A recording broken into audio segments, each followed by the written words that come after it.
রীতিমতো বাধ্য হয়ে এখানে একত্রিত হয়েছে। গত 5 আগস্টের পরে নতুন বাংলাদেশের রূপ তখনই সফল হইত যদি আলোচনার টেবিলে সবকিছু থেকে সমাধান আসতো। কিন্তু গত 5 মাসে সরকারের কি প্রোক্লেমেশন ঘোষণার সুযোগ হয় নাই? তারা কি এতই ব্যস্ত ছিল যে তারা একটা জুলাইয়ের ঘোষণাপত্র ঘোষণা করার সময়টা করে উঠতে পারে নাই? তো আমরা দেখতে পাচ্ছি যে আলোচনার টেবিলে কোনো সমাধান আসে না। আমাদের জনগণের সমাধান শুধুমাত্র রাজপথ। আমরা বৈষম্য বিরোধী ছাত্র আন্দোলন খুব স্পষ্টভাবে বলে দিতে চাই, আওয়ামী লীগের বিচারের আগে কোনো নির্বাচন হবে না।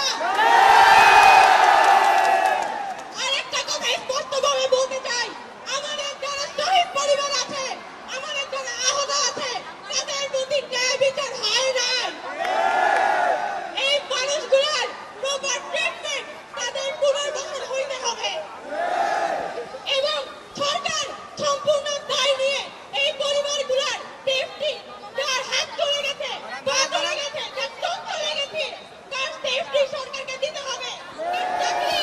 জীবনের সরকারকে দিতে হবে।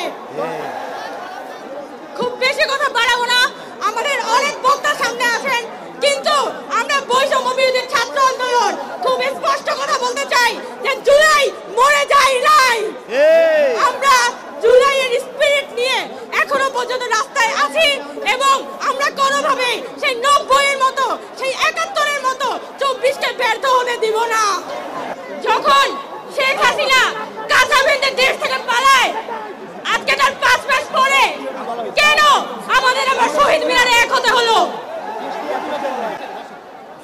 এই পরিপ্রেক্ষিতে কিছুদিন আগে আমরা বৈষম্য বিরোধী ছাত্র আন্দোলন আমরা এই উদ্যোগটা গ্রহণ করি যে এই জুলাইয়ে যে যোদ্ধারা জীবন দিয়ে রাস্তায় যুদ্ধ করেছিল, লড়াই করেছিল, তাদের সেফটি আমাদের দিতে হবে।